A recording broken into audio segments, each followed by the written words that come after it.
Good evening, everyone. Welcome to the Curriculum Committee of the Board meeting for Monday, May 12th. I want to wish a happy belated Mother's Day to all of our moms and mother figures in our world today. So, is there any public comment on tonight's agenda? All right, seeing none, I'm going to pass it over to Mrs. Grigaitis. Dr. Grigaitis, oh my goodness, I'm still have to get used to that. My apologies. I still forget myself too. Good evening, everyone, and welcome on this beautiful evening. This is our May Curriculum Committee of the Board meeting, and we have a very exciting agenda for the board and for our community. This evening, our agenda is going to consist of discussing a new science resource for the middle school. We are also going to do our annual conference share out, where we would like to communicate with the board our appreciation for your support for professional development, and also share with you some highlights of the professional learning that our staff has taken part of this year. We are also going to discuss flexible instruction days, because we do have our application that is due to the state. And we're going to give an update on our prize initiative, and we have 2 conference requests. So without further ado, Mrs. Willichek is going to talk more deeply about our new science resource at CMS. And I will try to be brief, which is not one of my strong suits. So very quickly, I want to just remind you, last year I had the opportunity to present to you some of the shifts in science, K through 12, especially for the state of Pennsylvania, with the undertaking of the STEEL standards. And part of that presentation was also sharing with you the rollout of our curriculum cycle and how we were going to do this K through 12. So this school year, our focus was on 6 through 8 curriculum. And although we've been preparing for a few years through professional development and looking casually at resources, this year we did a deep dive and did a formal evaluation of 3 different resources. We looked at SAVIS, which was formerly known as Pearson. We also looked at a new program called Twig, and we looked at Amplify Science. Peripherally, we also looked at something called Open SciEd, and all of these resources claim to be fully aligned to STEELs and next generation science standards. And so our middle school teachers did have a rubric, and we also had presentations from each of those individual vendors, and we piloted units for their usability, authenticity, and their use of phenomena, as well as 3-dimensional science. So those of you that have known me for a long time know that certain things I do geek out about. And this is one of those things that I am kind of geeked out about, because the process was excellent for teachers because they were able to see the instructional shifts in STEELs by doing this particular audit of these different resources. And then in trying to execute them in the class, they understand the complexities of doing this and understand that the resource is pivotal in making those shifts take place. I am privileged enough to be, the district has allowed me to be on a committee called Pencil, for the state of Pennsylvania, that is part of high quality instructional materials. And I've learned a lot through that, and I've been able to bring that to our teachers as well. And through our process, the group has identified Amplify Science as being that resource that is going to bring us to the next level with our science instruction at the middle school level. They feel as though the phenomena that is presented within the resource and that flows throughout the individual units, as well as the 3-dimensionality, the cross-cutting concepts, and the lab activities that they lay out, are really going to present a nice storyline for students as they try to learn science through investigation, but also that the resource has lots of flexibility. It has the ability to differentiate based on reading levels, as well as it has a program within it that allows you to create small groups for kids based upon different responses to certain things in the process of the unit storyline, which is really great. And it comes with a bunch of additional tools and supports for teachers and students. It does integrate with Canvas, and it also does integrate with parts of Google Classroom that we might use, and it also will integrate with Power School as we need to. Additionally, they actually said that they would reach out to link it for us as well, and possibly we'll be able to integrate some of the assessments with them as well, which would be great for us. We can try to record our data. I do want to just state, though, that any new resource is going to take some time, and this isn't just a new resource. This is a whole instructional shift in terms of science instruction. So this is going to take us some time to get used to, but I do feel as though the teachers are excited about it, which has me excited about it. So I hope that you do approve this resource and that we can bring it to the teachers next year and plan out our course of action as we move forward. So, are there any questions for me? Yes. You just mentioned that it would possibly work with Linkit in the future. Is that something that we would have to ask them to do just for us? We would have to reach out to Linkit and have their to Linkit. talk Okay. to Linkit as well. Linkit has been kind enough to let me preview some of the new science resources that are aligned to SEALs. They're still working on those. So I think they actually would encourage us to actually communicate with this vendor to work with them as well, because it might allow to bridge some of the gaps where they're struggling also to try to meet some of the new SEALs component. The state hasn't given us a lot of information on the state assessment still. As you know, this year was a field test for many of those items. So we have an idea, but Lincoln hasn't been able to really create anything fully yet because they're doing it based on other states that have shifted to NGSS, but not actually on SEAL. So I think this might be a nice bridging gap for them. But it wouldn't be any extra cost to us? No, it would not. Okay. If it is, then we wouldn't do it. Okay, thank you. Yes. Other questions? Thank you. If you do have further questions, feel free to reach out. I would also like to add a thank you to Mrs. Wilczek for all of her hard work that she has been doing with SEALs. I feel like our teachers in the Colonial School District are going to be more than prepared because of her work that she has done with the state and with our school district. So thank you, Mrs. Wilczek. And she's also leaving to go right back up to a conference that she came from.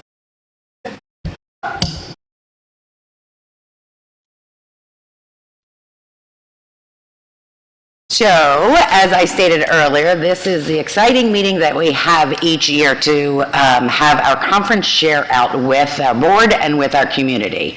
So, we have a lot of dedicated teacher leaders who have demonstrated their leadership and commitment to professional growth, and we've invited some of them here this evening.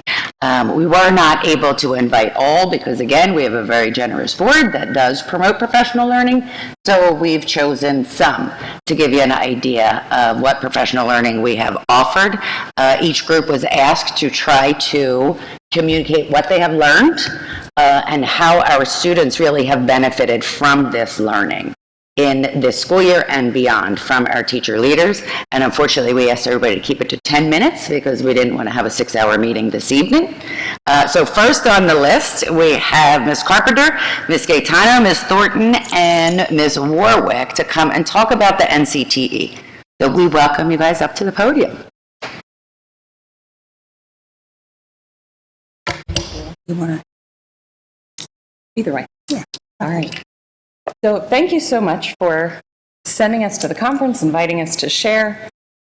Just a note, our path to the NCTE also stemmed from professional development we received through the district. We were part of the Penny Kittle Learning Labs, which we implemented independent reading conferences with students across 6, 7, 8. It built relationships between teachers and students. It gave us more insight into what our students knew and could do. And so we've been able to build and share those positive outcomes at NCTE. Got to see Penny Kittle and tell her, we're doing it, it's working. And so we learned so many things, but one we really wanted to focus on was a session called To Read Stuff, You Have to Know Stuff. And it hits on kind of I'd say a curriculum pendulum swing. We used to really focus on helping kids build background knowledge before reading. And then we focused so much on teaching kids reading strategies, but we're hitting a point where we're seeing kids have a gap in their understanding of the world, some of it from COVID, some of it from being glued to screens, but we're looking at implementing different background building strategies, vocabulary building strategies in a meaningful way. We've looked at some of those things this year, but the hope is to have a really intentional rollout next year. But you can see we saw a variety of things: literature and primary sources, playing games for joy and literacy, reading sprints, easy ways to encourage independent reading in the classroom, which really dovetailed with the work we've been doing, engaging Gen Z, especially with using AI to interact. We've been thinking about that as we do our AI rollouts. Reclaiming revision, because we have all this AI coming out, but helping kids feel empowered to revise in the writing process, focusing on sentences. Simple ways to add purposeful word study. So that kind of ties in here that we're just seeing this need for students to have meaningful understanding of the world in addition to the academic skills that we're building. We also just had the joy and encouragement of hearing Ketanji Brown-Jackson share. Brian Stevenson just really spoke to the state of the world and the hope that we need to be bringing to our students and keeping in our own lives.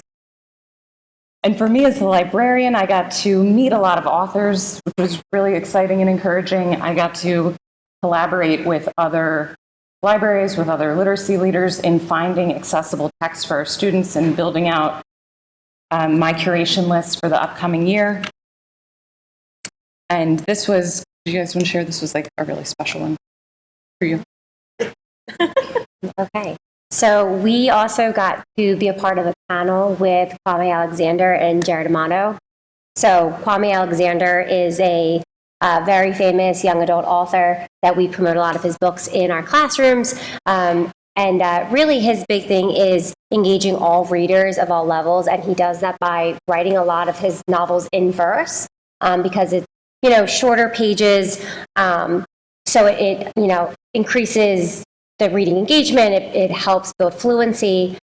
So we as sixth graders kind of took that and we did an entire Lit Circle unit that all of our choices were books in verse for that reason. And Jared Amato, he presented with him just different strategies on how to continue to promote independent reading in the classroom. So it was nice to get a different take on that because I was, so fortunate to be a part of the Penny Kittle Labs. So taking what I learned from her as well as him and really using that to drive the importance of independence reading in the classroom. Thanks a lot. So the NCTE, everything about NCTE is focused on building up all of our learners, reaching our whole community, and uniting a lot with reading. So we just love this takeaway quote. The reader is not limited by birth, geographic location, or time, since reading allows meeting people, debating philosophies, and experiencing events far beyond the narrow confines of an individual's own existence. And that's something that we've started in Colonial and that we want to continue to expand. Any questions before we move to the next group?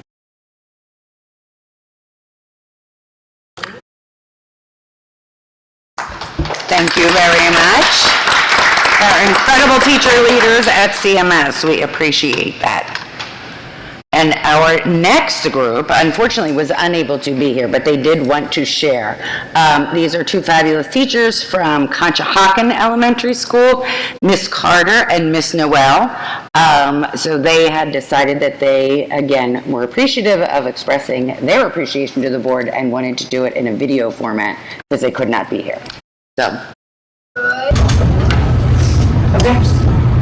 Good morning. Happy Friday. Kim and I had an opportunity to go see Wiley Blevins speak about buns at a benchmark conference last month. Okay. So this is Wiley Blevins, and he's talking about different routines and ways to differentiate your instructions for a bigger bang for your buck.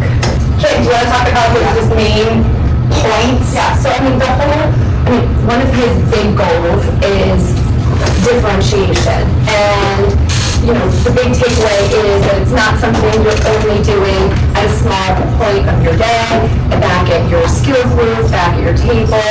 It's something that you should be doing all day in small and whole group lessons. Again, the goal is that whole group with different modifications for some of those higher, lower, even ELL students. And then extending that into the small group and continuing that differentiation when you're in your small group. So our first one, and I won't go over all of these, but I will highlight 3 that really stand out to me. And you might even find yourself nodding as Megan is going through these, kind of I kind of see some of these, and yes, maybe this is happening in my own classroom. So I'm going to talk a little bit more about blending. And so one of the things, this blending is one of the 7 of the strong phonics instruction, the high impact routines that you should be hitting often in your whole group instruction, in your small group instruction. And this term, continuous or successive blending, might be a new term to some, but it's super important because when we're doing the continuous blending, blending. It's where you're taking your finger and you're running it through the word, and you're blending it like this. Sat. And you're just going like straight through. Practice for all kids. So not only does it help those struggling students who have a hard time holding on to those sounds to make the like basic CDC words, but all students it would not help. So to kind of shift in that instead of the isolated tapping. So if you look at the next slide, this after slide, what you're going to notice is you're still going to see some of those short O sounds for short. That's the skill that you're working on. You want to have intentionally put those words in there. But you're going to see that as you look, sometimes you're going to see that they're going to vary by the ending sound. Sometimes they're going to vary on the third line. They're going to vary by the medial sounds, which we know are really important for students, and that's a really hard skill for a lot of students in kindergarten and beginning of first grade, that middle sound. And this just kind of shows it again, those minimal contrasts, and you can see some more examples. Another kind of, I think, something that is really kind of exciting in like the blending world are these idea of blending lines. A blending line is kind of those same things. It's these intentional words that we're using for a particular skill, but you're going to see it with numbers down on the side, where again, it's going to have maybe for kindergarten, letter sounds, words, and then you're going to see the review, some challenge, and then it's also going to put in there some sentences as well, so that you can see that you have some of those contrasting vowel sounds. You have this kind of blending, these blending parts that have all of those things in it. You can have these blending lines for all different skills. So a couple more examples. Here's a grade 1, blending lines. And then he really focuses, and second grade teachers and up are going to know that all of a sudden you're realizing that that jump between first grade and second grade of multisyllabic words is big. And you're going to see this is like the number of those words, and look at the jump as they're getting through the different grades, right? It's going up, up, up. Dictation, sometimes they say we're really good at the decoding part. Kim just talked about the blending. Sometimes it's all that, and it's not about the encoding or the writing part. And they really do need to be intertwined and work equal. This is just an example of where they're taking it in these New York City schools. You can see it's progressive. It starts off easy, then it gets harder. It's differentiated for your lower students and for your higher students who need the visuals, like your L's or the sound boxes, they're there, and then they're actually spelling the words by just listening to them. In upper grades, it looks like moving more to morphology and really bumping it up, leveling up. So just looking at the first row, I'm trying to be cognizant of time. You're going from ran to rain, so it's vowel change. Then you're adding a blend. Then you're adding a suffix. Then you're adding a prefix. You are upping your game. You are differentiating and even getting into how words change in morphology. So the last one is going to be, I'm going to have it as your takeaway because of cognizant of time, which is his assessment. So he shared his own tool. This is not a benchmark thing. That is to take notes of students reading. This is kind of like to replace running records, right? That kind of fell on the wayside when we switched to structured literacy. Denise has made copies so you can see the whole gamut from K to 3, and then as well as your own grade level. This might be something that you want to use, taking notes to see if students are self-monitoring, self-checking. This is also linked in our folder that you can use, and we'll pass those out. If you have any questions, please reach out to us. Again, thank you, Denise, for this time to share with everybody, and thank you very much for agreeing to the folder. Thank you. Again, we want to thank the teachers of our youngest students for sharing this with us. Again, as we made our shift to structured literacy a few years ago, our teachers are very appreciative of not only the professional learning that we provide in the district, but also allowing them to go to these conferences to also hear excellent presenters. Do you have any questions on that? Is this on? Can you hear me? Yeah. Okay. I have a question. If you can't answer it, that's fine. You just ask the presenters. But my question was, one, I comment is that the visuals, the various different ways of learning, I love that because everyone's not the same. So I do love that. I just had a question about how do you balance. So for example, with the visuals, right? So for those visual learners, as they're looking at pictures, trying to balance so that they're not learning to read just by the picture so that when they see the words, they can. So how do you balance that? So it's usually a progression, a gradual release model. When we do a lot of our work with foundations, they do start with those visuals and they have their pictures. And as it goes up throughout the grade levels, we take away that resource from the students because ultimately structured literacy, the biggest part of it is actually looking at those letters in the words and being able to decode them. And then on the inverse is encoding them. We start with the visuals and then we take them away. Sure. Any other questions? I just want to say I love Wiley Blevins, so those it was really fun to see that. Yeah, so thank you. Bring me back to reading first dates. Absolutely. I assumed that was going to be a favorite of yours. Our next group that we would like to invite up are our teachers of our gifted. So our team, as well as our supervisors that work very closely with them. So everybody's names, right? We have Ms. Coons at the K-3 level, Mr. Murray at the 4-5 or CES level, Miss Pacetti, I still say it wrong and Joe will tell you, at our middle school level, and Kim May at our high school level, as well as our supervisors, Mr. Tim Birch, as well as Miss Kate Gilmartin.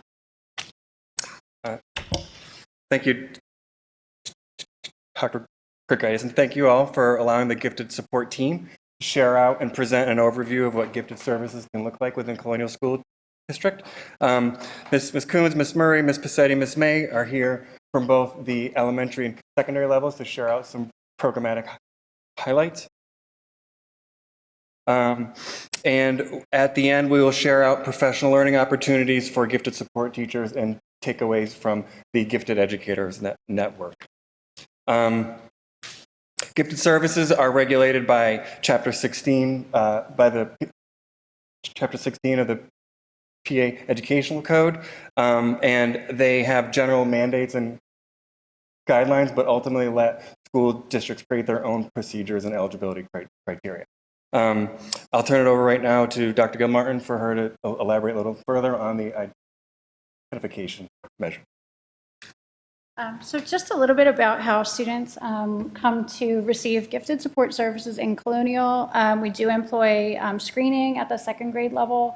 Certainly, families, educators can refer students prior to that second grade, but research shows around that second grade level is the most appropriate time to do screening, which is a collaborative effort between special education and pupil services, as our guidance counselors are very active in that process. Something I really want to emphasize is that Colonial uses a comprehensive eligibility rubric. So we do not base anybody's eligibility on one score or one area to say that they are both eligible for and in need of gifted education services. We look at a variety of factors. And really the reason for that, and we revisit this rubric very regularly, is to make sure that students who may not traditionally be identified as receiving those services are appropriately found eligible when they really do have a need for those services. So you'll find that in many districts, and people are really moving away from this now. There was a really strong cutoff of you must have this particular IQ score on this particular test in order to meet that criteria. What the research has shown about true need for gifted support services is that it really is multiple eligibility. And so we really, in the past 10 years, have continued to evolve our thinking on that making sure that all students who might be in need of those services are appropriately identified. The other thing that's really unique about gifted support services in particular is that it's a joint venture between special education and curriculum. So no one department is solely responsible for identification, programming, or anything moving forward. We work very closely with them to make sure that the students are appropriately identified and that they also then receive the services that they need. And that goes from kindergarten through 12th grade. And I actually received my first request for an early intervention student coming into Colonial next year to have their eligibility for gifted support services evaluated before the student even walks through the door of Colonial. So that was like really unique to me in 15 plus years of being I'm a school psychologist by background. That was really unique to me for the first time to see that. So I think people are really thinking differently about eligibility and about what programming looks like. We are in a unique district where our curriculum is very, very high level. So many student needs are being met by that. But then we really work with curriculum to make sure that any needs that exceed that are being met for all the students. So I'm going to turn it over now to our K-3 teachers to give you some programmatic highlights.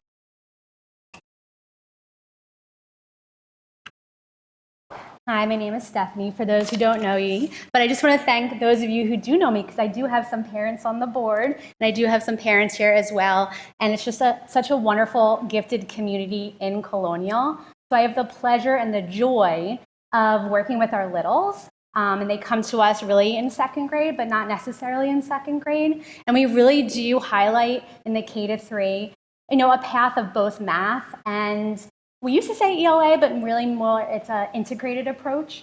So in our math enrichment, we're working on not only marrying the current curriculum, but a lot of our friends in the K-2, K-3 innately come in with that knowledge. And so really I work to really advocate for those friends when they're in the gifted program, but when they're also not in with me as well.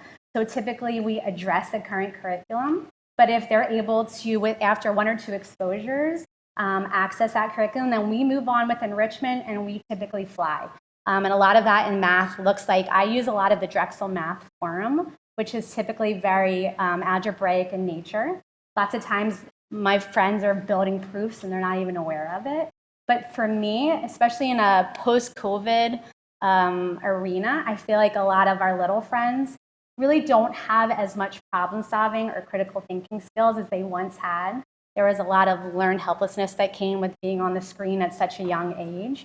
So really in the past few years, I personally have been working on just building that discourse, having the ability to really have critical thinking skills, being a problem solver in a real world arena. So we've been working on a lot of that in the K-3.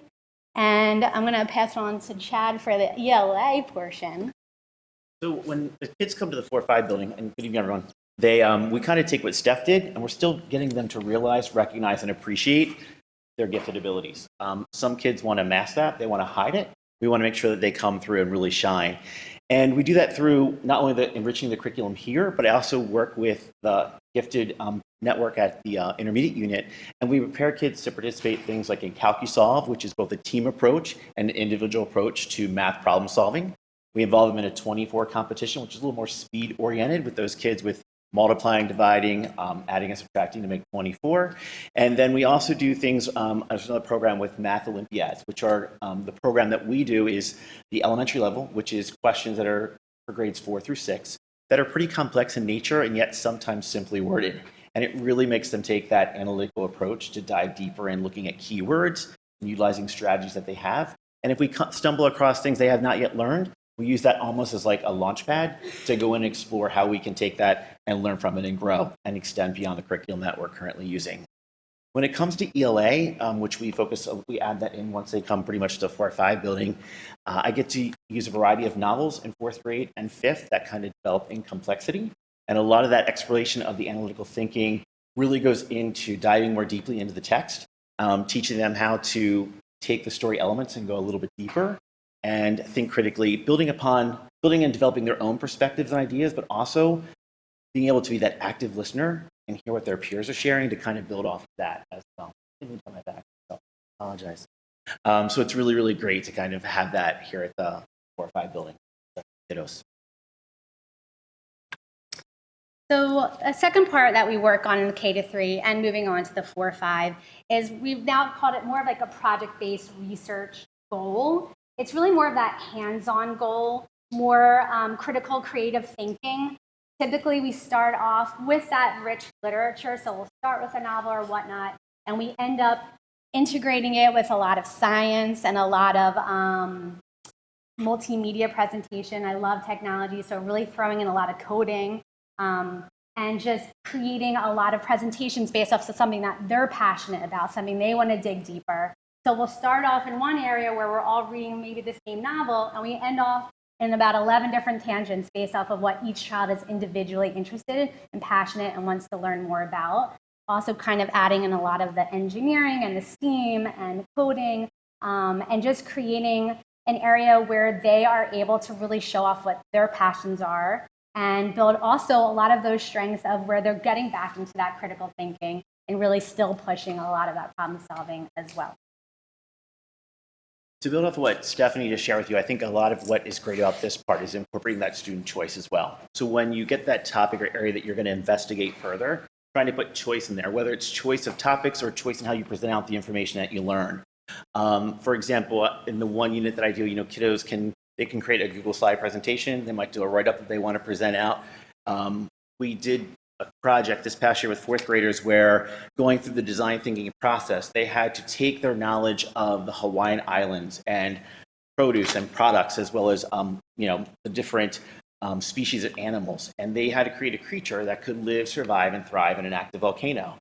But each of the adaptations that they selected for their creature had to be research-based. It couldn't just be like they need a spiky tail with a poisonous, venomous, whatever to combat their predators. They had to go in and think about, well, what would be the toxins that would be in that? They had to start to so there again, they were curious, and that curiosity led their exploration, which is I think it's super cool. I think when they're driven by their own choice, anyway, it leads to wonderful, wonderful things. And I have some 5th graders right now who are attempting to create balloon-powered toy cars as a design challenge, which is super fun to watch them work through their prototypes and understand that those little things that they might initially view as a failure is one step closer to being successful. And that's really what we need to do with our gifted learners. Sometimes they might be really smart, but they sometimes are afraid to take those risks. We have to create that supportive environment to do so. Yes. Can I just make a comment about that? I'm sorry. You use the word failure with gifted children, right? That doesn't always mix. I'm just speaking from experience. Some of those kids just don't experience that whole failure part of it till literally after their K-12 years. I love that you brought that up. And they need to, I just want to implore you, they really do need to face some sort of failure so that they know how to cope with that, right? And you said work on a different, keep plugging away at it, because that's an important skill. And I'm just going to say that as a parent of many children, knowing how to handle when something doesn't work can be almost as life-changing and important of a lesson as things always working for them. We could call you a plant in our audience because you took us right into effective support for our students. Our kiddos, our gifted kiddos, a lot of people hear gifted and right away they just think bright, intelligent, and they have certain academic passions. They come in with a whole lot of other things regarding perfectionist issues or a fear to take risks. We have to create that safe learning environment where they can be themselves. We can be goofy together and recognize our own unique talents, but that we can kind of learn and support each other in the areas in which we're both strong and where we need to grow. And I think a really gifted individual recognizes where they can continue to grow. And that's what we try to foster before we send them off to study at middle school. Can I interject before we shift to the middle school? I thank you, Chris, for bringing that point up. The board had the opportunity to hear from a former gifted student in the fall at one of our board meetings that talked specifically around this affective support and or not support. And this is not a place of judgment by any means, just this is how the student experienced what the student experienced. And so my question is, I agree with Chris 1,000%. I agree with the affective support, social, emotional regulation and things like that. What systems do we have in place? What feedback loops do we have in place to ensure that our students are getting these touch points, not just the daily check-in or the weekly check-in or whatever it is, just really curious about like what type of explicit supports do we have for our students? And if we don't, is it something that we can explore together? I'm sorry, can I add to that question so that it's just one question? Because I was going to ask the same question, and the other part to that is how are the parents engaged in the process from beginning to end, which means including the screening portion. How are the parents involved?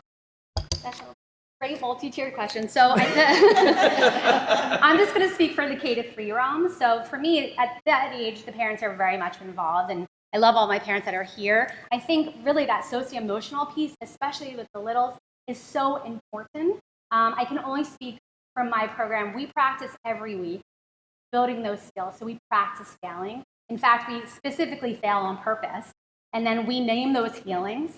We talk about, well, my heart's racing, my cheeks are red, I feel like my ear, like putting words to those feelings so that when they do occur and these moments do occur, we practice strategies so they can put them in their back pocket. But that's different when you're little, because as you get into the 4 or 5, and we talk about this a lot as parents as well, puberty comes into play, big feelings come into play. And as you get into the 4 or 5 with the older kiddos, I can't speak for them, but I just know that relationship that you have with the parents, that you have with the counseling, that you have a psychologist, such an important role to build a community so that as they get older, and having a high schooler and middle schooler as well, that it is so important to have those scaffolds, because that is really when those moments occur, especially in the middle school, especially in the high school, when you're getting into the harder curriculum, the emotional piece, the peer relationships, the self-doubt. So I appreciate that question. I'm going to pass it on to those. Can I add to that real quick with that scaffold that you mentioned? I love that word. Does that the way that you do that with the younger kids, does that also grow into the older as they go through their upper schooling years, or is that something that like you do it but then it doesn't really get continued through? I'll let Ms.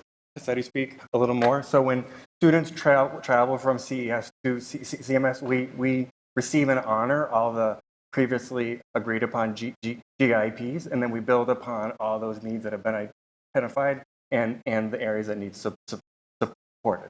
Once they're at CMS, we're always looking to enrich, extend, and accelerate, and then as they journey through from 6th, 7th, and 8th grade, we meet annually to make sure that whatever systems we have in place are meeting the needs of the students. I'm going to let Ms. Passetti talk a little bit more about what she does in her classroom, but we do have a full continuum of support. All right, so moving on to the middle level, I'm Carla Papetti, I'm the gifted teacher at CMS. Of course, those GIEPs allow students to access some of that curricular material through enrichment, through extension, and in some cases, acceleration. Middle school is a time of extraordinary transition for our students, and supporting that in as many ways as possible is core to our practice at CMS. Each of these students do have obviously the opportunity to differentiate some of their interests by area of aptitude. One of the things that we really want to cultivate is giving students an opportunity to identify and then grow what their passions are, identify those areas of aptitude, and then also, harkening back to what some of our K-5 teachers said, building on some of those areas where they might feel a little bit of trepidation, they might feel that fear of failure, building on things and giving them kind of safe opportunities to try new things. Middle school is one of the first times where learning gets a little bit more difficult for students, where they are used to acquiring all of the content very quickly. And then as they get into the more difficult content, they find that they might come across a roadblock. They might need to study. They might need to make a graphic organizer. And we aim to support that. The team-based model of middle school really helps to support that as well. Our teachers know our students very, very well. And I get to be a part of all of those kind of team interactions, consult with the teams to make sure that our students are getting what they need. Of course, in terms of continuing that process of identification, it is collaborative input. Assessment data, parent and student requests. I have had kids come to my room and say, how do I get in here? And I've had to have that conversation. And then care and child study team meetings as well. Gifted support at CMS is really comprised of a number of different things. Some of those kind of overlap each other and work in conjunction, and others of those kind of stand apart. The first of those is the Gifted Encore, which is a UA class that takes place during the instructional cycle. It is a year-long, multidisciplinary, project-based learning experience that really is attuned to the needs of the students and gives them an opportunity to work collaboratively with their mentally gifted peers. The class centers on inquiry and research. It gives kids an opportunity to explore everything from design thinking challenges that are very much akin to what they had at the elementary level, all the way to fully redesigning an aspect of the school system, which we just did in 8th grade. So getting their feedback on what's worked for them and what maybe hasn't was a really great experience for my students. Enrichment, of course, takes place in a variety of different ways. Some of that is done through me, through push-in and pull-out support with the students. They are also offered a number of different enrichment and extension opportunities in their core classes. As we get to the middle level, our teachers are content specialists, and they know how to extend and enrich our students in a variety of very meaningful ways. So teachers will provide differentiated grouping. They will provide extension opportunities that are both synchronous and asynchronous. They will give kids opportunities to engage in grade level content that is a push for them.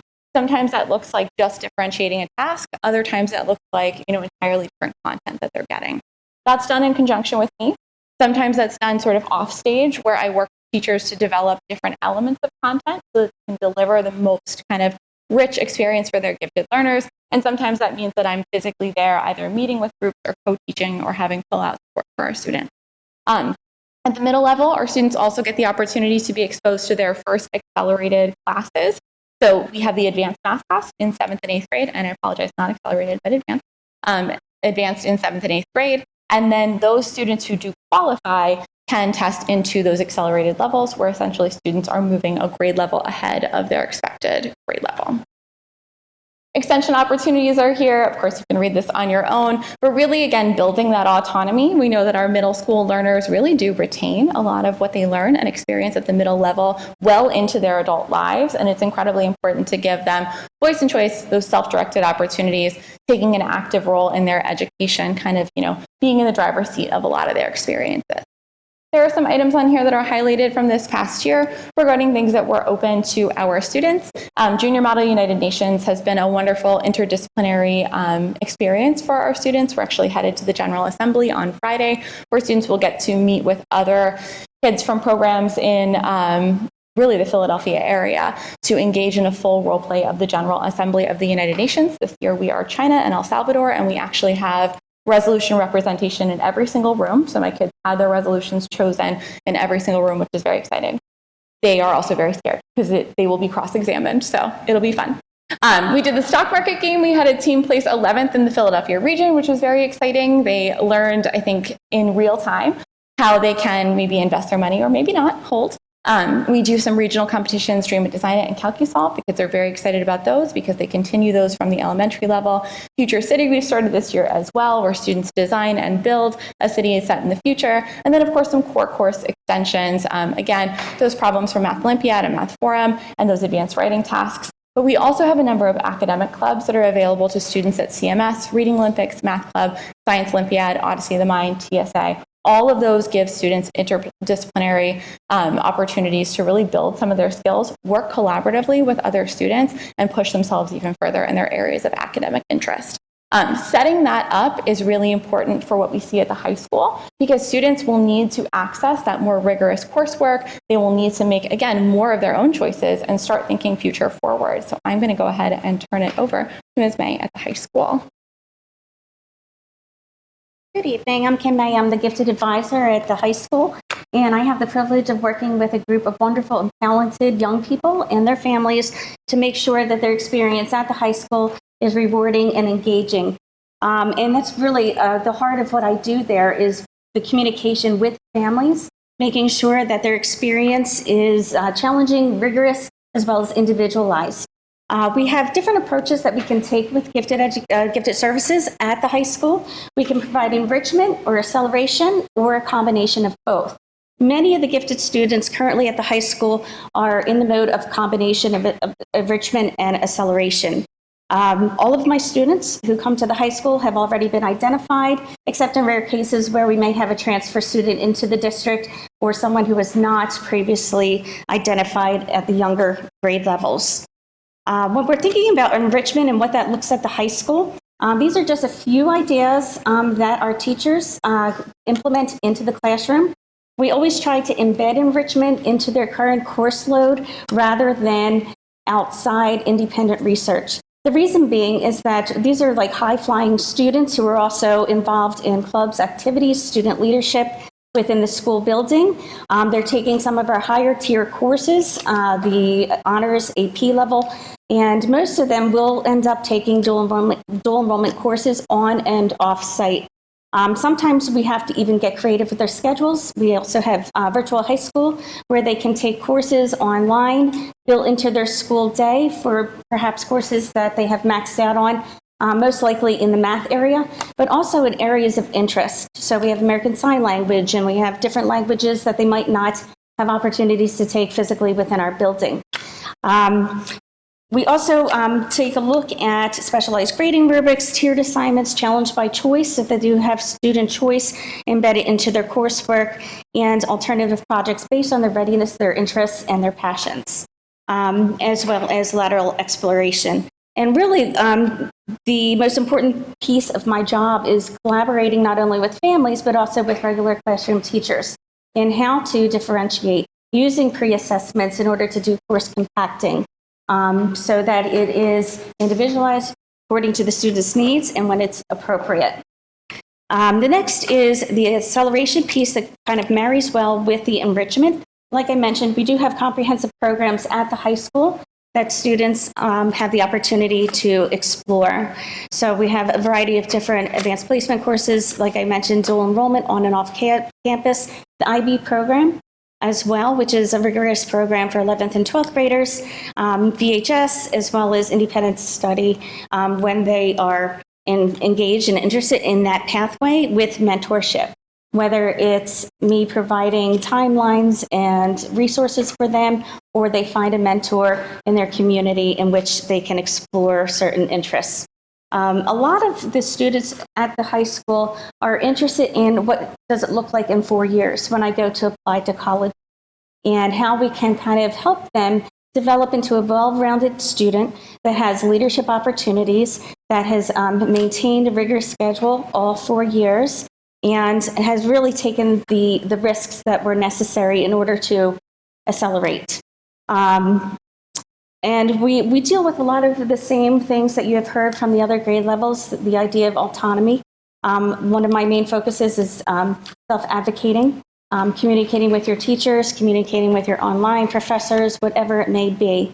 And they take ownership over their educational experiences. And when they're young, 9th, 10th grade, they're not really sure, or that, they're transitioning not only academically, but socially as well.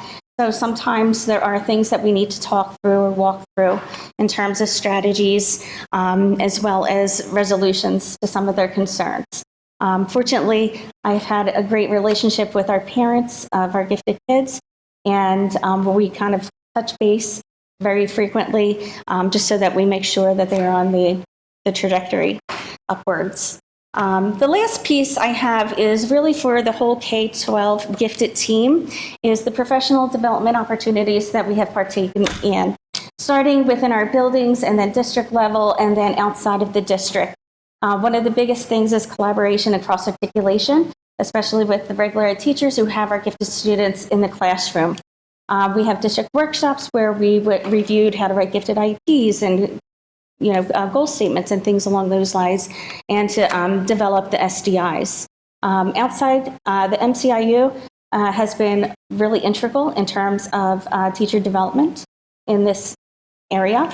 They have an annual Gifted Regional Day that many of us probably have attended, which is really a miniature conference, and they have breakout sessions, and you get to address which issues or concerns that you want to deal with specifically. There's representatives from the PA Department of Education, as well as PAGE, which is the Pennsylvania Gifted Association of Gifted Education, and the National Association for Gifted Children. They run teacher summits each year. There's gifted networking, so it's not only within our district, but regional. So you get to kind of see what gifted services look in other districts, new ideas that we can use to support our students. And then the Gifted Boot Camp, which was also provided by the IU as well. So that's it. Could I answer any questions for you at the secondary level? I want to circle back to a statement Ms. Passetti made about the kids asking, how do I get in this room? And percentage of our students that end up in advanced math or not honors English, but like advanced English when they go to high school, would you say that parents should be advocating more to get in the gifted program, or the breakdown's 50-50, or being not in gifted doesn't mean you're not smart, it's just you need different areas of expertise than classic classroom? I would say that anecdotally, those requests don't typically lead to identification because we found those students already. But I do have that conversation with any student who drops by, because obviously, in middle school, they're going to their lockers and my room is right there, or they're with friends and that sort of thing. And I've had that conversation with many students that are not my students, explaining that, we all have areas of aptitude and sometimes it looks different in different ways, and here are some things that we can do. And there are also students who, see me in other settings as well. So it really is kind of across the board in terms of offering those opportunities for extension and enrichment for many of our students. It's certainly not relegated just for our gifted learners. And I know you guys shared a lot of slides. So most of those opportunities up there are available to all students, and you're like the Odysseys of the Minds and those where you're saying the left side is gifted only, and then the right side was for all of our students. Gotcha. Yes. And then last question is, for the younger levels, the difference between gifted and gain groups, where it's the same sort of differentiation that we're just kind of extending over the whole period. So like the gain is saying like, you're strong in math, you're in this group that needs to work on this level 5, or you need this peer group that's working on the same level of phonics, and that's the same sort of concept, except gifted just kind of continues that, like you need some additional extension in middle school for this other thing. Correct. Okay. And I think that there's a more intimate knowledge of our learners' needs in the gifted program, certainly because, that robust documentation is coming from the lower levels, and we have an understanding of what those learners' needs and can do that programming for them. Thank you. Sure. My question goes back to the statement that Ms. Marino mentioned in regards to the student who spoke at a meeting months ago in regards to, she was a gifted student. She's now a senior, I believe, in high school. And specifically, she mentioned, and I'm using her words, but having issues with perfectionism. And so one of the things that I know at the high school level that you mentioned was in terms of dealing with the parents or meeting with the parents, engaging the parents with the trajectory of upward. But what if that student wants to go downward? How is that supported, right? Because I think a lot of the presentation was more so the movement upward. But sometimes students don't want to because it's an expectation, whether it's an expectation at home, at school, what have you. Sometimes their expectations is set once they're in the gifted program. So how do you all support students who don't want to continue that trajectory and they want to kind of slow down, basically? I'm not saying they want to go like bottom, but want to slow down. Yeah, no, I love that question. And I think that it is something that I keep an eye on in particular at the middle level, because as the academic rigor ramps up, I have students come to me and, ask about college requirements when they are in middle school. What can I do right now to build my resume? And that question is admirable, but in some ways it can be not concerning necessarily, but it can raise a red flag for me in saying, like, let's talk about what is the real nature of this question. Why do you feel like you need to have this conversation right now? I think that ultimately it is on a case-by-case basis. I work in concert with the students, teachers, and with the parents, of course, to identify where we need to push and where we need to pull back a little bit. I've had innumerable conversations this year with students where we just kind of level set and talk about, how are you feeling about your workload right now? How are you feeling about what's being asked of you? Do you feel like you need to perhaps pull back a little bit from this extension opportunity? Is it too much work? And those decisions are made, of course, in consultation with the parents. But I think that one of the things that is very helpful, again, with that team-based model, with having the families involved, with having the students learning to be a little bit more autonomous and advocating for themselves, as I had mentioned earlier at the high school level, having those conversations and just being very attuned to what their needs are is really, I think, key in identifying and rooting out some of those problems from the very beginning. If I could interject just one thing, we also work in conjunction with our care team. and our student support team. So if any of our students are indicating that there is an issue, the student's going to be brought to the care team, and we're going to discuss it, and we're going to work with the families in that way as well. I would say thank you for that. I just want to add real quick to that, though. Like what I'm hearing, we have great instruction happening. We have great opportunities, lots of access, lots of scaffolding up, enrichment extensions, all the things. And what I would invite us to think about and encourage us to think about is what I'm hearing is more reactive in terms of a check-in with students or parents or how's the workload and cares teams. I would invite us to really think deeply about a proactive approach, some sort of a screener that wouldn't just be appropriate for our gifted students, but for all students. And I'm just going to use SABRS because that's the one that I know off the top of my head, to allow us the opportunity to progress monitor students' well-being the same way we do academically. Because we all know the anxiety of our young people today is different than it was before. And this gives us the opportunity to be more proactive in our approach in setting students up for success instead of being reactive. So, as a district, it's my invitation. Are you going to say we're doing that? It's great, but we're also doing that through our PACE survey. So those are questions now, and we're seeing more and more questions built into the PACE survey, which we give every 2 years, that do address anxiety and perfectionism, which have not been in the PACE survey prior. Yeah. We're also picking a lot of that up on our SEL programs, the social emotional learning programs that we're doing now, K-12. Talking about mental health and anxiety and how to be self-advocates, et cetera. Yeah. So it's a great point that you raised, so that we are trying to be proactive rather than just reactive. But we certainly do welcome the team support whenever those teachers who are working directly with our students are seeing those little red flags, which may show themselves periodically, that we can jump in and address them as they're occurring. But that's a great point that you raise. And I'll just say one more time, yes, and even more progress monitoring within the year to really to allow the adults to see the data that our students are telling us, maybe without telling us in a group or in that kind of session.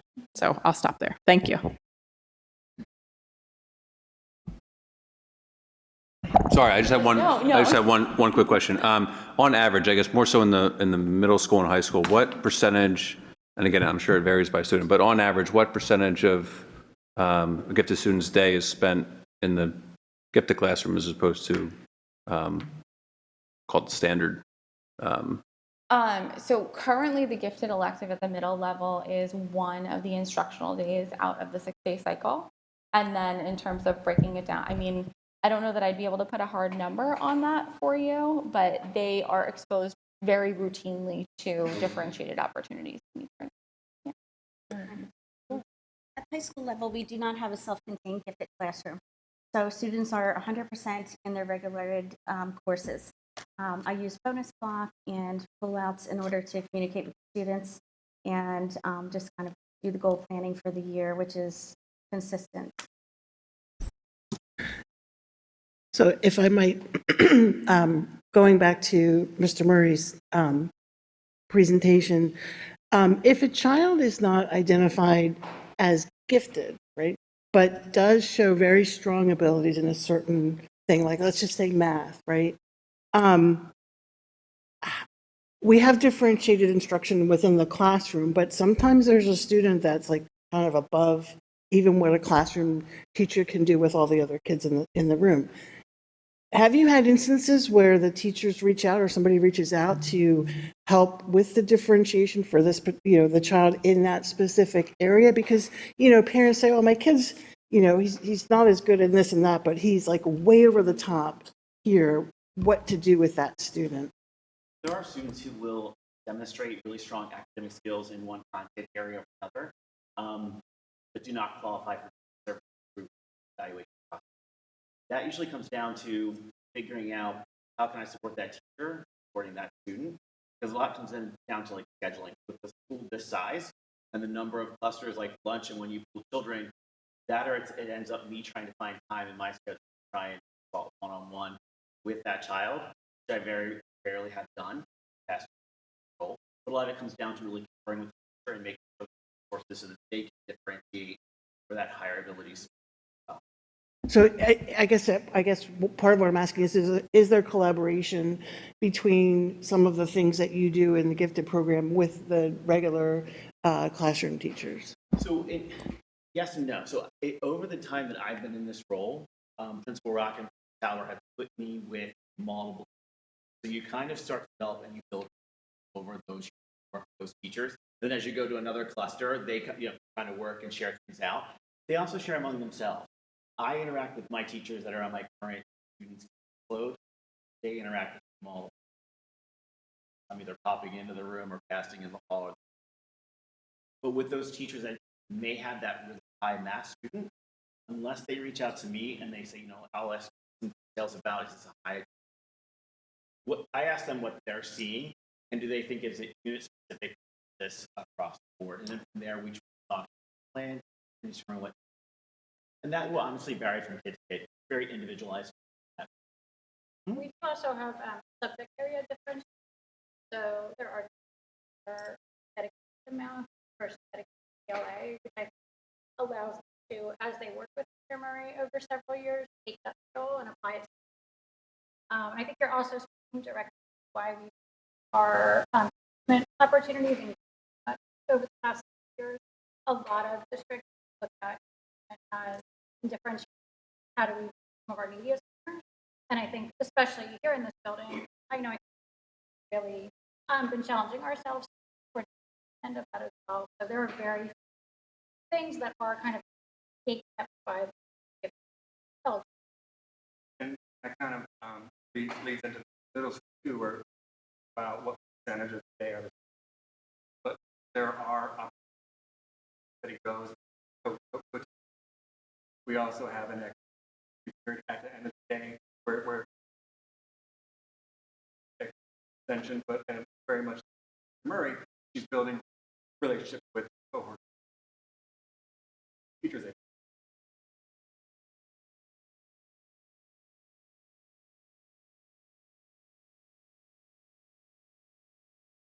All right, we would like to thank our team that worked with our gifted students, and we appreciate your time. I just want to say that I used to, as a principal, work with Steph very closely at the K-3 level, and she did an excellent job supporting our students and our teachers that needed support with students that weren't necessarily gifted. So I had a very direct relationship with her. It's great to see all of them in action and hear about what they do every day for our students. Thank you.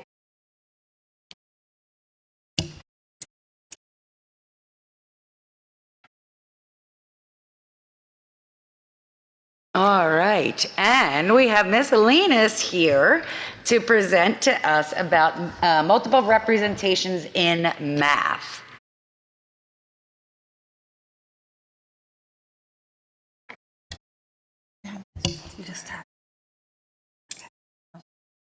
Good evening, everybody. My name is Annie Linas. I'm a first grade teacher at Ridge Park Elementary. I have been teaching in the Colonial School District for 14 years. You are not my typical audience. I have to say that. I usually spend 7 hours a day talking to first graders who are 6 years old, turning 7, and so I will do my best to engage you and not treat you like first graders. So I was afforded the opportunity, thanks to everyone sitting in front of me, to attend the MCIU for the multiple representations in math techniques for deeper student understanding, and Dr. Kirpa Cohan was the facilitator.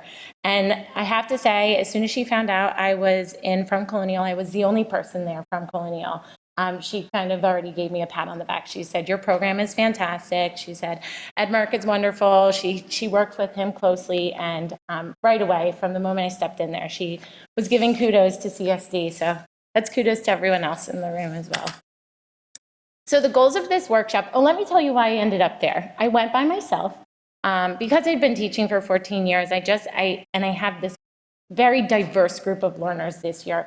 honestly ranging from children who I would foresee becoming gifted in their second grade year, they're coming your way, and also students with physical disabilities and other various learning needs. I needed to find a way that I could reach these students just a little bit more than the day-to-day. And truthfully, when it comes down to the end of this workshop, it was a revisit for me. It wasn't anything earth-shattering. It wasn't brand new, but it was that revisit that I needed to really just reinvigorate myself and be ready to tackle all the needs and differentiate for all these students who I have in front of me each day. So in this workshop, we deepened the conceptual understanding through multiple representations. We practiced a lot of hands-on strategies. So as a teacher, especially the K-3 level, you often go to a workshop where they treat you like the child. So you are there, you are with the math manipulatives, and you are really hands-on with your colleagues, and it feels uncomfortable sometimes, but it's really beneficial in the long run. It really helped us support real-world connections, like learning about how the importance of those real-world connections will deepen the understanding of your students. And I walked away with new ideas that I could immediately use inside of my classroom.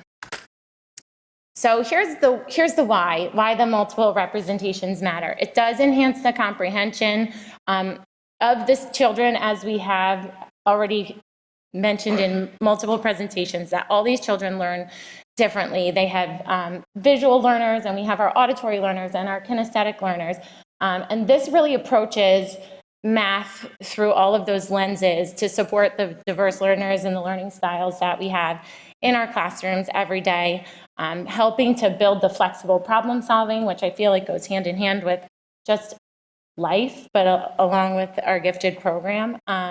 And it aligns with the National Council for Teachers of Mathematics and our Common Core standards.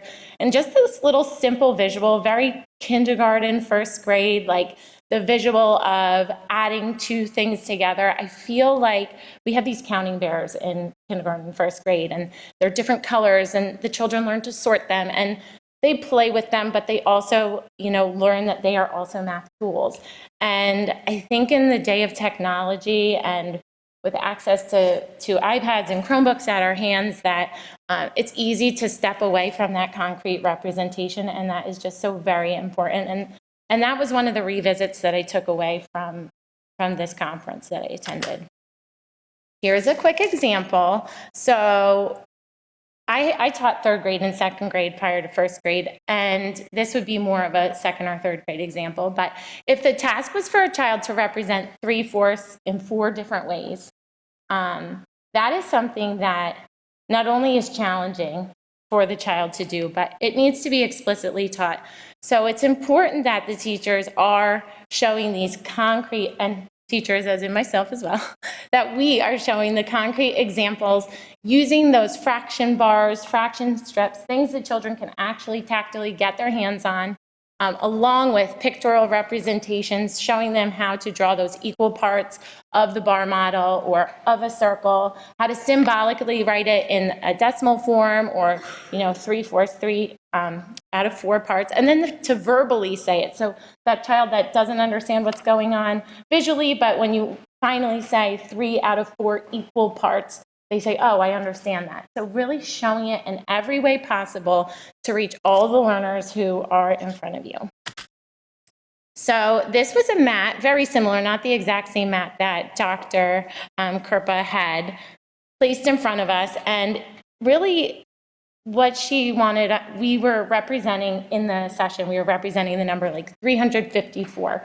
And what we used base 10 blocks, and we used 100 plate, and then 5 10s and 4 1s, and people just kind of sat there for a minute, and she's like, no, do it. She said, grab those math manipulatives and do it, and then show the representation and draw it, just like you were the student. And then she said, now show the abstract, or show the expanded formation. And so, we were all doing it, and really just some of those simple practices of bringing the mats back out, using the paper, using the base 10 blocks, not just the picture of them on your iPad. It was so very important. And my biggest takeaway is not to forget those things. They shouldn't be collecting dust on your shelf in your classroom. They are there to be utilized in the hands of your students. So I also liked that she said encourage them to start by just trying it 2 ways. And then you can say, now try it a 3rd way and try it a 4th way until they are flexibly able to show all the representations when they find their comfort level with that. And then finally, again, taking away the representations, they really deepen the learning and make a big impact on the student's conceptual understanding of math.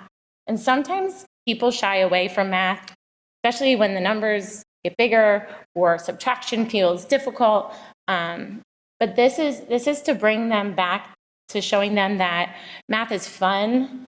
Math can be really, really engaging in the K-3 classroom. Especially, that's my specialty, so I know it can be engaging above that. But for me on the K-3 level, I just know that this session really helped reinvigorate the current pedagogy that we practice here in Colonial, that my grade level team practices, and all throughout Ridge Park and the Colonial School District. So thank you again for sending me in. It was really a nice session that brought back just that fire to bring more back to the classroom and dust off some of the things I did know, but let's keep doing it and do it better each time. So thank you again. If you have any questions for me. Thank you. I have a comment. Thank you. First, a comment. One, I wish I had this type of math learning. I hated math.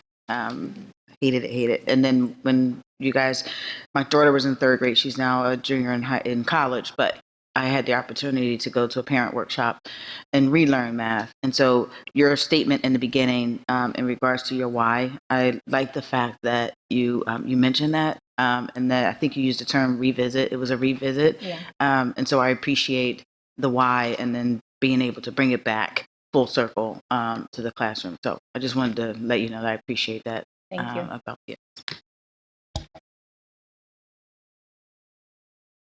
Thank you very much, Annie. And thank you to all of our teacher leaders. We really appreciate you coming out and sharing with the board and the community all that we do in the way of professional learning to benefit our students. So thank you again.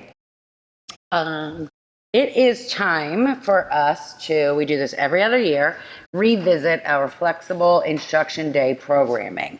As you see on the slide, section 1506 of the Public School Code allows public schools to develop this FID program to meet the instructional requirements of the state.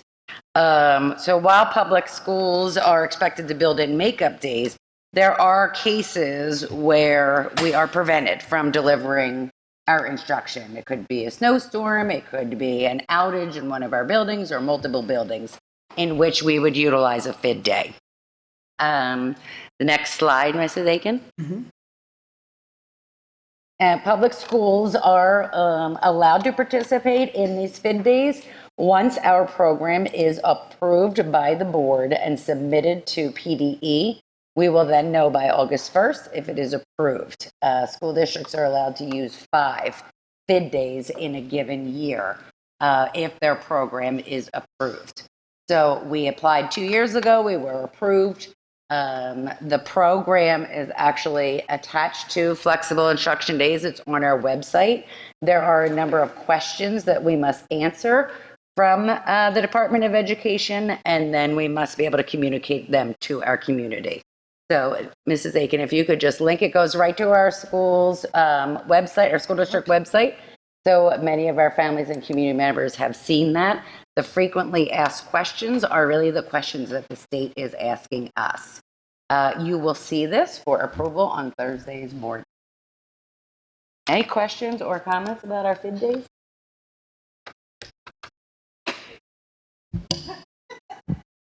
I know what you're going to ask. We still value the traditional snow day. And I hear from some of our families, I hear from many of our high school students come December every year. So we try to use the snow days first. We don't always do that. And I'll give a good example. A couple years ago, we had a day where a storm came in around 4 in the morning, and by 9 in the morning, it was out of here. But we had enough snow that it wouldn't be safe for our student drivers or for our buses to be on the road, but by 11 or 12, it was a very nice day out. It wasn't a sledding day, and so we did a FID day. Conversely, we've had days where we have 6 or 8 inches of snow, we have power outages, and it's clear that we're not going to be able to get the parking lots clear. And then we do a traditional snow day. So there are some districts that make a promise to use all the traditional snow days first. We wait and watch the forecast, and we try to give parents as much notice as possible. So we still firmly believe, all kidding aside, in-person instruction is the most valuable. So we've used them sparingly, but it is nice to have as a backup should we get into a situation where the school year could be extended into late June, which is really not productive for our families or for our faculty or staff. So when is AI going to predict for us?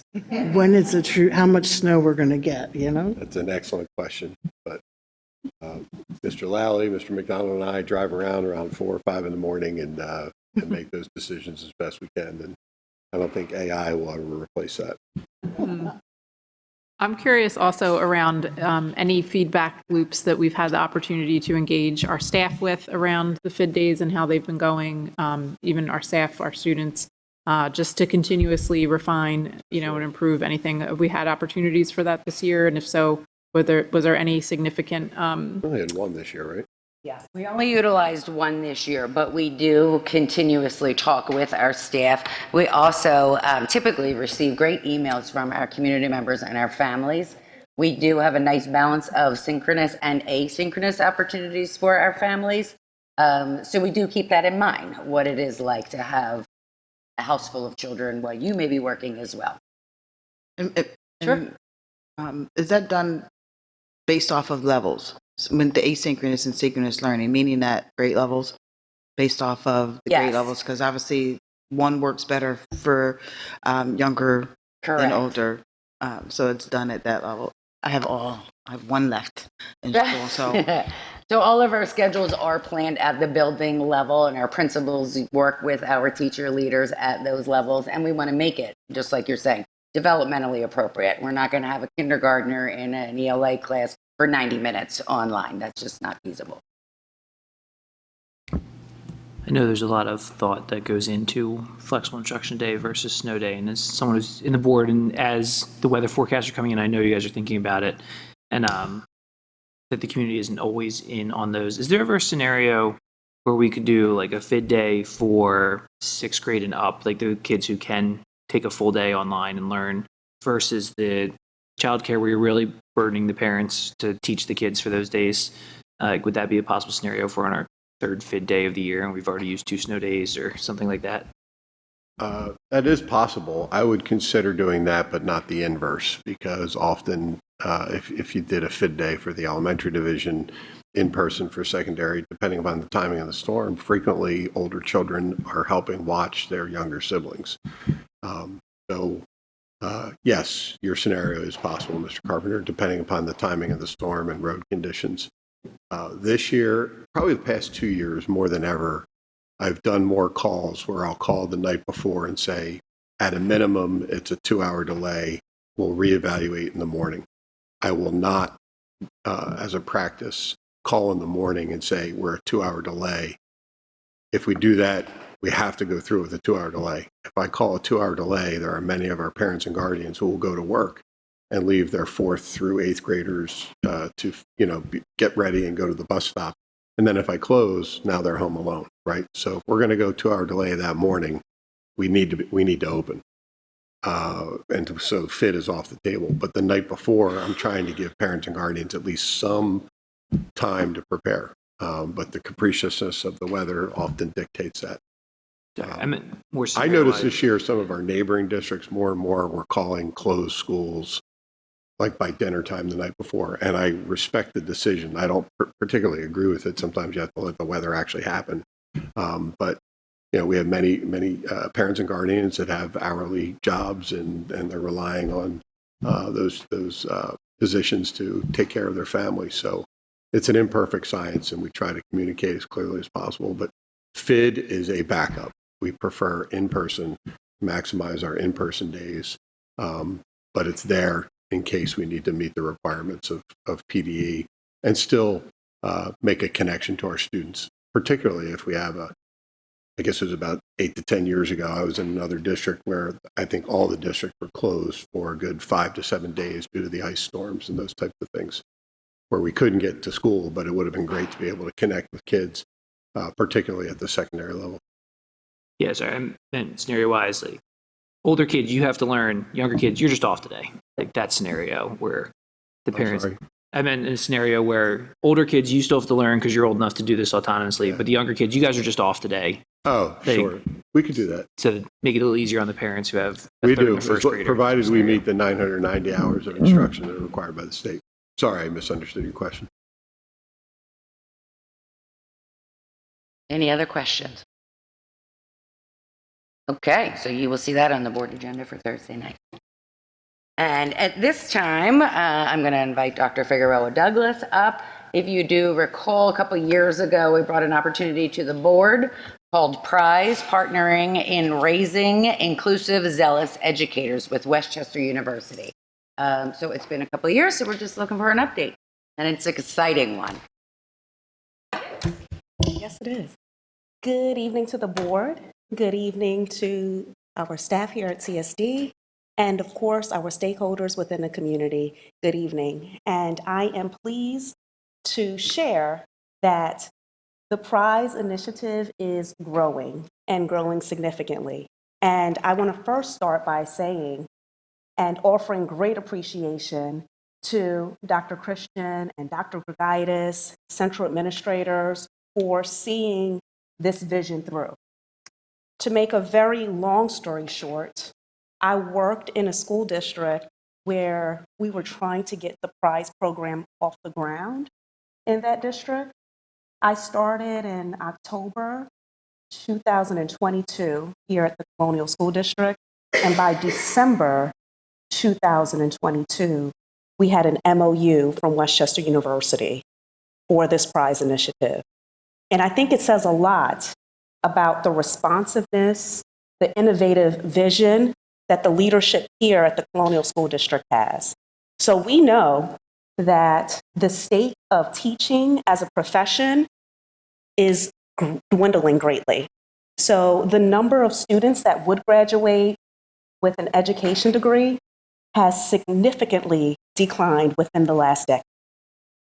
And instead of the leadership here saying, or waiting, right, to react, we literally built a system for our students, free of charge, to start taking teaching courses while they're in their junior and senior year at PW. Again, free. And they're able to earn credits. They're able to become familiar with expectations around teaching and best practices. They're able to spend a week over the summer at Westchester University. We actually have 7 students participating this summer.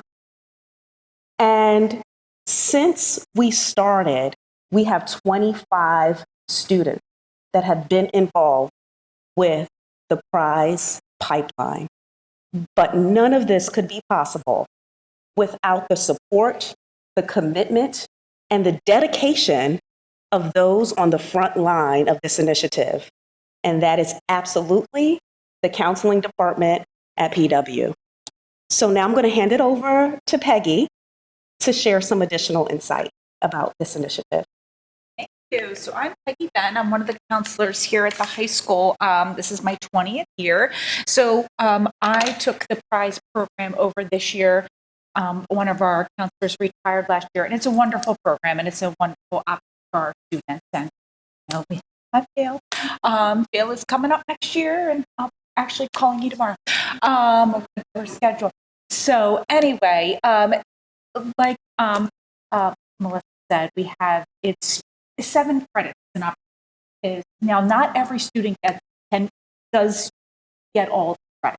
1 credit is in the summer. Okay? We have that are doing it in the summer. It's wonderful. They live on campus. They take a 1 credit class, technology-based class from Monday to Friday, 9 to 12. And then the times really are kind of wined and dined of Westchester. And one of the biggest benefits for is the rate of students going to Westchester. If you are just a regular student going to Westchester getting applied, you are not going to be eligible. Our students are. So that is a big, I think it's a big plus for sure.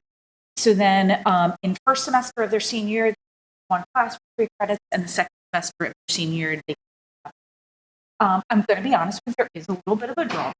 There's only offer one ACT class, which, as you all know, some of you know, with 5 blocks, that's wonderful. It can go anywhere. But when you're talking about high flex classes where, you know, you can take it online, every 2 weeks you need to be on a Zoom for 75 minutes. That's the challenge. So right now, so we have 13 kids for juniors that are going to be doing this next year. So as soon as that schedule is locked down, just ask for an extension from Westchester, I'm going to sit down and meet with every student and go through the schedule, map it out, and see what we can do to work with them. It's wonderful. We promote word of mouth, really how it's growing. But every counselor meets with every starting in October, November, and does a 4-year plan. We have started that right off. That we talk about. Future Educators, Future Educator Association Club, bonus blocks, parent night. I mean, there are so many ways that we advertise the program. It's wonderful. It really is a good opportunity for kids. And it's a good opportunity when you talk about failure and these kids, you know, cheers, it's a college course, right? So there's college course expectations and timelines. And, well, I forgot to do that. Well, that's problematic, but they have support built. So they contact so-and-so and then contact me, and then I talk to the parents, kind of wrap them around, but saying, hey, by the way, this is going to be you next year with no support, with no family or a guidance counselor sitting there by your side. So I think it's a great initiative, and I think it's going to continue to grow. The only problem this year is we have no seniors that are actually going. But all 7 of those students are going into education. So, and not to spoil surprise or to say that this is the only initiative, like we have already got emails. So other universities are recognized. So that's in the work. Price. So I think we're going to see a little bit more of this down the road.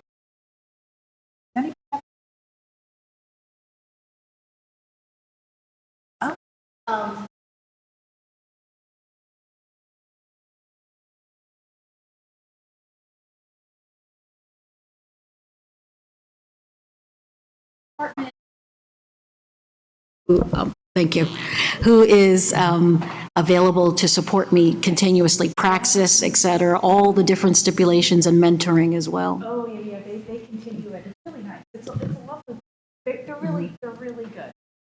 How long does that support happen? The whole time through until graduation? That's a very good question. As my coworker, MJ, that's an excellent question. I'll get back to you. Okay. I can answer that question, actually. Thank you, Doc.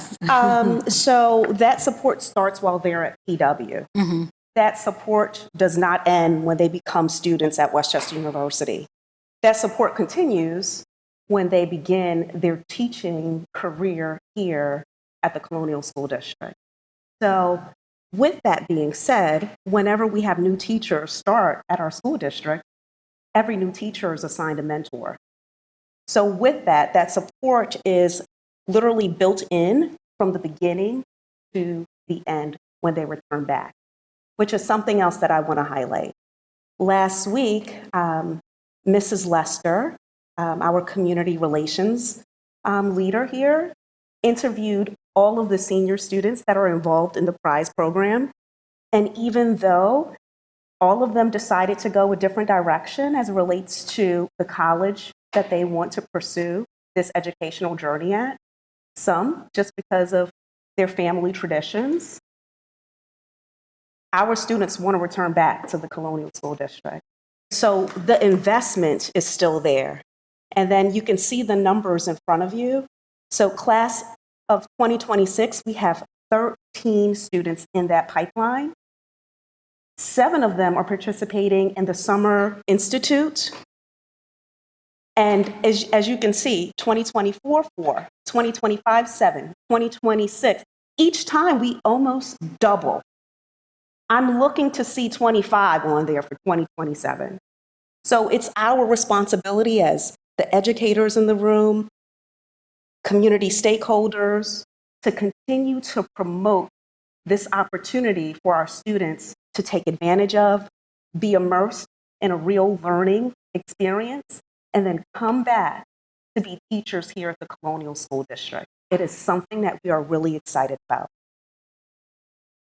I think this is amazing, and thank you so much for all of this, for the work that you're putting into it, for the investment for our community. 2 just quick questions. One is, I'm assuming even if they don't go to Westchester, all 7 of those credits will transfer for them? Yeah, it depends. Depends on the university or college. Okay. I say that with, I also oversee dual class, but it's not guaranteed. It really depends. Mm-hmm. And then this is more of a broader question, more for our state, knowing the state of our state and teacher professionals going into the field. You know, what kind, and I know Dr. Figueroa Douglas, you're involved in many organizations that support diversity and pipelines within our communities. I'm just curious, how have we shared this with others in support of the success and the steps that you took and the district took to make this happen so that it can be replicated elsewhere? Because it is working clearly, and your leadership, all of your leadership is making that happen. So how do we share this great news even broader than what we already are? I've presented it at the superintendent's monthly meetings at the IU, and I know Dr. Figueroa Douglas has a working group that she meets with on a monthly basis, and we talk about the prize initiative because, I mean, I borrow ideas from other districts all the time, so it has to be a shared responsibility. For sure. So as part of our study council, it's been shared, and I know as part of our professional working groups, we've shared it multiple times. Absolutely. As recent as the summer of, last summer, PEDC, it was shared in that consortium with the virtual online summit. It was a 3-day summit, and I forget how many sessions, but it was more than 2, maybe less than 5. But had an opportunity to share this great initiative with districts across the Commonwealth and state. All right. Peggy and Melissa, thank you very much for your leadership. Much appreciated. We have 2 conference requests for the board to consider this evening. The first conference request is for Mr. Ed Merck to attend the Artificial Intelligence in the Math Classroom. This conference is at Rowan University, and it is May 19th with the board's approval. And it's really offering a forward-looking exploration of how AI is transforming education. Participants are going to gain that firsthand experience with cutting-edge AI tools. So Mr. Merck is looking forward to the conference with your approval. Our second conference is one that is not going to be taking place until next September, but this is our last CCOB meeting for the year. Don't be sad. So Beth Lynch is asking to attend the National Conference for Counselors, and that is in Columbus, Ohio, from September 17th to September 20th of next year. And again, they get together to share best practices, inspiration ideas, cutting-edge research, and professional stories. So you will see both of those on the agenda for Thursday evening. And last but not least, Mr. Passetti has asked me to share an invitation. You will all be receiving an invitation on Thursday night to, you all received an invitation this evening. Those that are not here will get it on Thursday night, but this is also a video presentation. Invitation. Hello, my name is Liv Buden, and on behalf of the ELD department and the IB program, we would like to invite you to 2025 Family Engagement Night at Colonial Middle School on May 29th from 5 to 7 p.m. We plan to provide families with opportunities to meet each other, connect with local resources, and showcase lots of games and activities for the whole family to enjoy. Our night will be held in the cafeteria and gym, and dinner will be provided for the attendees. Please consider joining us to celebrate our rich cultural community and engage in all the fun learning games for our students. Thank you. Hope to see you there. Yes, Mr. Passetti and the entire ELD team do an amazing job with this night, and we hope to see you all there. And that is the end of our very lengthy agenda today. Thank you so much. Is there any public comment? Yes, please. Come on up. You can come up to the, yes, thank you. And just state your name and your residence, not your full address, though.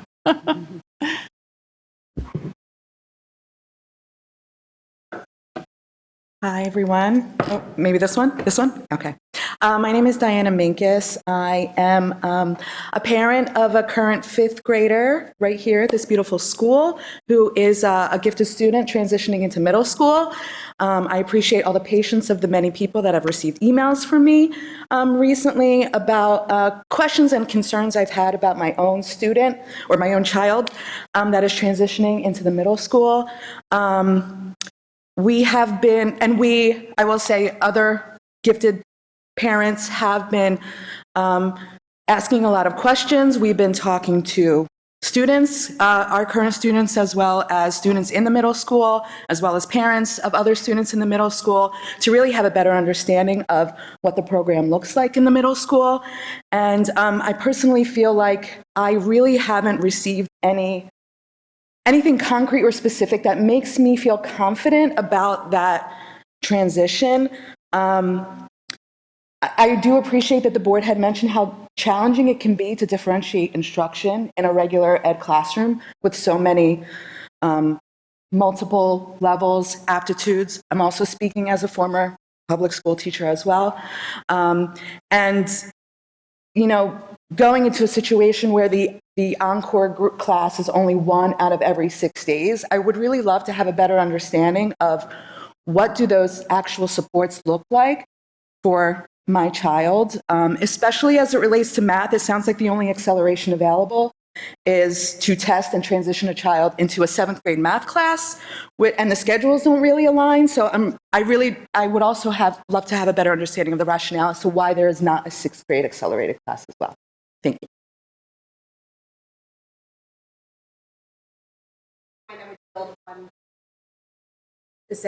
My name is Dr. Nina, and I'm also a parent of 2 students here in the Colonial School District. I actually see many of the teachers my kids have had throughout the years, starting with Ms. Linas in 1st grade to Ms. Kuntz, and then Mr. Murray currently in CES. I have 2 kids again in 5th grade, going into 6th grade, both in the gifted program, both in ELA and math. And I've voiced some of these concerns to some of you here today, but thankful to all the teachers, all the parents, all the administrators that have supported them throughout their journey so far.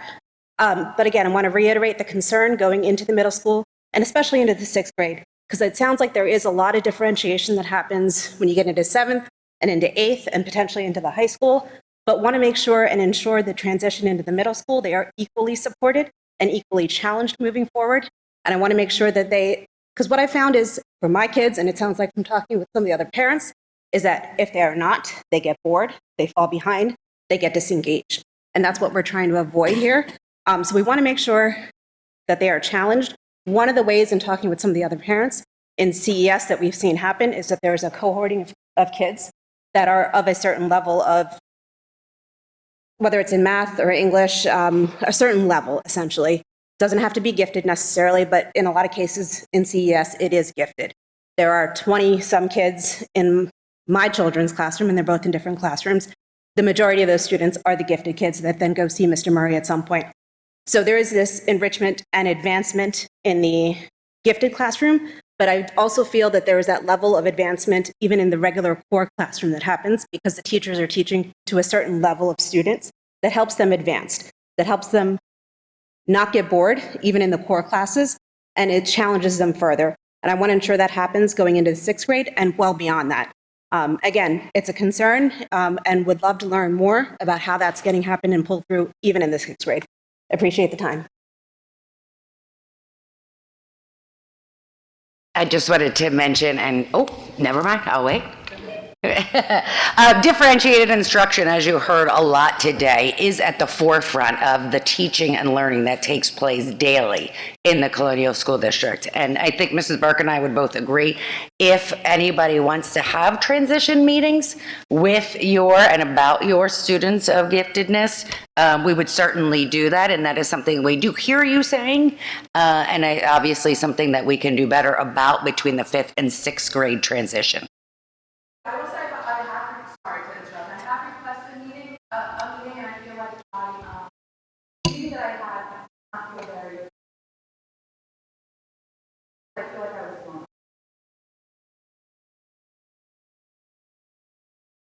wrong. Good evening. My name is Kelly Schwartz. I live in Plymouth Township. I have 3 children in the district. My youngest is in 2nd grade. I have a 5th grader also transitioning to the middle school. And I have a 9th grader. All 3 are identified as gifted. My younger 2 have had the true privilege of working with both Mrs. Coons and Mr. Murray. Well, the little one not yet. He will. Through the elementary level. My oldest is really what I'm basing a lot of my perspective on right now. He is a current 9th grader, thriving at PW. He absolutely loves it. He is involved in everything, and I can't wait until he drives.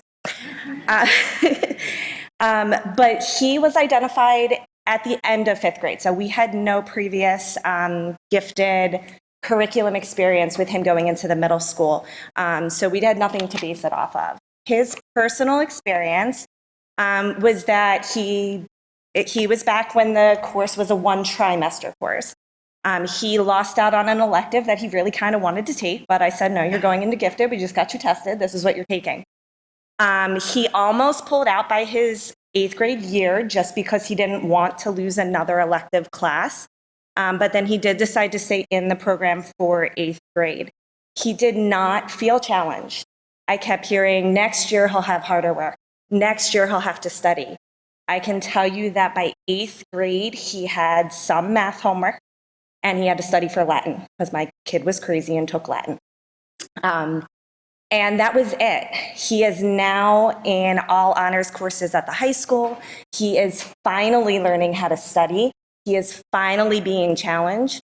We talked about even pulling him out of honors English at the time, at the very beginning of the year, because he felt it extra challenging. And he said, no, Mom, I'd rather get a B and learn and enjoy the fast pace and have true discussions with my classmates than be bored, which I thought was an extremely mature decision. I'm really concerned about my 5th grader going into that same middle school program, which, yes, I understand is now once every 6 days. As an educator, that really doesn't make sense to me from a curriculum perspective, because those children are getting that encore experience every 8 to 10 school days, because there will be weeks where they have it on a Friday and they don't have it again for an entire week. So I don't know how that leads to any continuity of instruction. My middle son is extremely, extremely talented with mathematics. He absolutely loves it. But I have been hearing I'm bored since October, and he loves his teachers. He really does. It has nothing to do with the educators in the building, in any of the buildings. It strictly has to do with his expertise and his passion for his learning, and the reality of what differentiated instruction can look like. A teacher can certainly give enrichment opportunities and different levels of problems, but they cannot stand and teach children 2 different curricula at the same time. That is physically impossible. It is a limitation.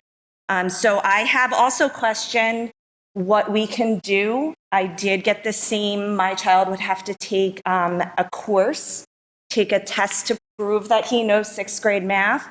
And then we could advance him to 7th grade math, where the schedule does not align. And he's going to have some time to sit by himself in the commons, and also miss some time on another end of a class. And that's all concerning to me. He's 10. And quite frankly, he is very bright and very immature. I love my child dearly, but he is very immature. He thrives on structure. He doesn't like to be different. Some of those things that are coming up about gifted children and the stresses, those are things that are going to stress him. So now as a parent, I have to decide, do I stress him so he can stay challenged? Or do I let him sit and say to me every day, Mom, I don't want to go to school. It's boring. I haven't learned anything all year. And I know that's an exaggeration, but his math teacher did say that, no, he really does know it. He's got 100 on everything all year. So there's clearly, the curriculum is not challenging him. So I would like to reiterate that, Chris, you brought up about experiencing failure. I want my kids to experience failure, and I want them to experience that before they get to high school, preferably, where the grades actually count, but definitely before they get onto the real world. I want them to experience failure and how to recover from that. I would like to encourage the district and the middle school to, as we've said, cohort these kids together. I understand that we can't necessarily over the summer write new curricula, completely change scheduling, but it seems feasible to say, let's put these kids together, call the courses whatever you want, and just let the teachers differentiate and challenge and enrich those kids together in one classroom, rather than 3 students with this teacher, 3 students with this teacher. And now every period, every single teacher has to accommodate and enrich several children who need that challenge.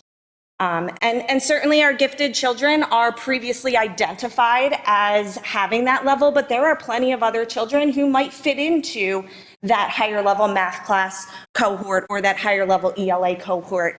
And there's no reason why it has to be a gifted cohort, but to be able to give the teachers the opportunity to truly enrich those students and provide them with that challenge without necessarily rewriting a curriculum.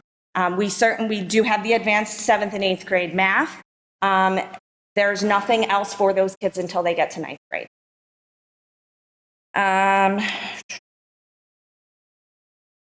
The last thing I will say that does concern me personally, and I have talked to several other parents who do feel the same way, but this may not apply to all students. I'm wondering where along the line we determined that physical education is the least important academic area, that's where we're pulling those children so that they can go get their enrichment for gifted. These children need to move. My child personally with ADHD and anxiety and giftedness can't just sit in a classroom all day without the opportunities to move. So I'm extremely concerned about him being pulled from physical education to the point where I may pull him out of gifted encore class so that he can stay in gym, because I feel like that's what he needs. So those are just some thoughts that I would like to share. I have had meetings. I will continue to request meetings approaching the transition into the middle school in hopes that we can, just meet the needs of these kids without additional funding or hiring of teachers. One teacher at the middle school can certainly not push into every single classroom if the children are spread all over to provide that enrichment. So to alleviate that need, it seems to make sense that we maybe just put these kids together and give them what they need. Thank you. I wanted to just take the opportunity to explain that, or to suggest that if you are having meetings and discussing this, that and you are not getting answers that you want, ask for another meeting and ask to have the teachers who are at the middle school to come and be at those meetings so that there is representation from administration and from teachers from the middle school to be at that transition meeting. Typically, when a student transitions from 3rd to 4th grade, we would have that as well, and also from students going from 8th to 9th grade. So that way we can answer some of the questions that you have, because truly there are answers to those things that you bring up, and there certainly is flexibility within the scheduling. There's also flexibility within programming. As the I in gifted IEP stands for individualized. So we do, the need drives the specially designed instruction. Not every student has the same need, therefore not every student who has a gifted IEP should have the same programming. So hence the differentiated instruction. Our curriculum at the middle school is very, very rigorous. It's changed considerably from probably what, Mrs. Schwartz, you remember from your current 9th grade student, with what it is in 6th grade today. But certainly addressing the specific needs that your child has at a meeting would probably be the best way to get some answers to the questions that you have. Mrs. Burke, if I may ask, their GIEP meetings for that student are held once a year? Much like in special education, you can have a meeting as many times as you want. And the gifted IEP, much like an IEP, is fluid. Right. So as needs arise or as needs change, so does the GIEP. Okay, and in that, if I'm not mistaken, in that GIEP meeting, there are other people besides just or can be other people. There can be, sure. Okay. Yeah. And one other question, sorry. So if they're doing a transition to the middle school and they have a GIEP meeting, what are the parameters for how they ask if they haven't met the middle school administration yet to be in their GIP to kind of... When an invitation goes out for the GIEP meeting, the parent, it states in there, if there's anybody else you would like to be present, please do so. Okay, thank you for the clarification.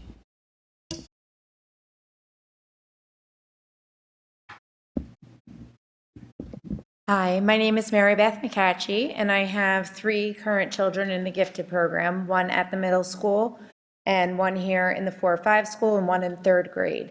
And I just want to say that we acknowledge and appreciate all the accommodations and all the possibilities to accommodate the singular child, the individualized child. And that's what the IEP is. But when we have such a large cohort of children in the similar situation, I think that was kind of why we had the thought that, to say earlier, you were saying about how we could be proactive and to think, is there a way to be proactive here for all the children transitioning over to the middle school who maybe don't have the same level of support that they're having here in the 4-5 school, in the math curriculum, and also ELA is part of it too. But I think we were specifically thinking about math in that there's already a 7th grade option, there's already an 8th grade option, and that if we could proactively think about having an option for 6th grade as well, that would kind of give them that option once they transition over to the middle school as well.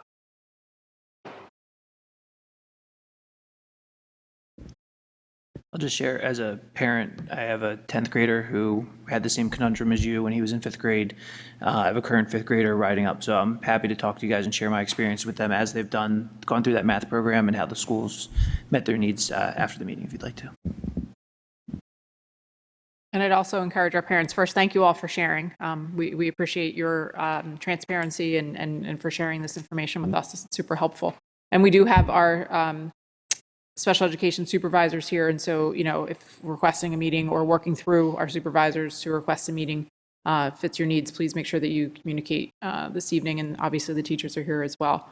And as Mrs. Burke said, if you're not getting the answers that you are seeking continue to seek additional answers and additional supports. I think we have another speaker. Thank you.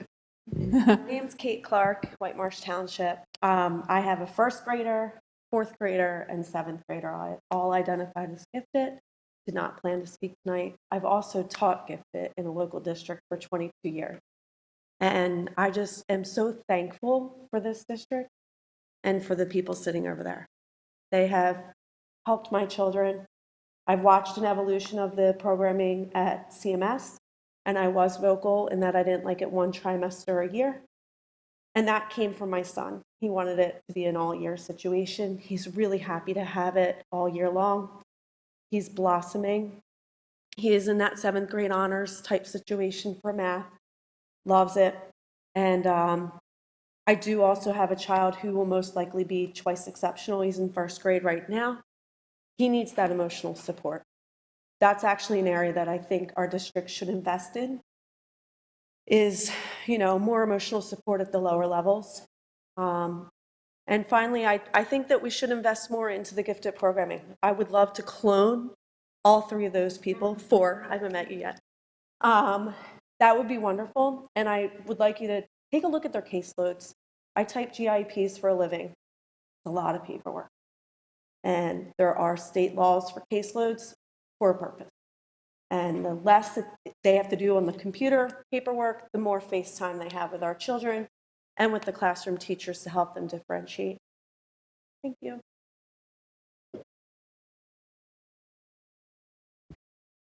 Any additional public comment? Any additional board comment?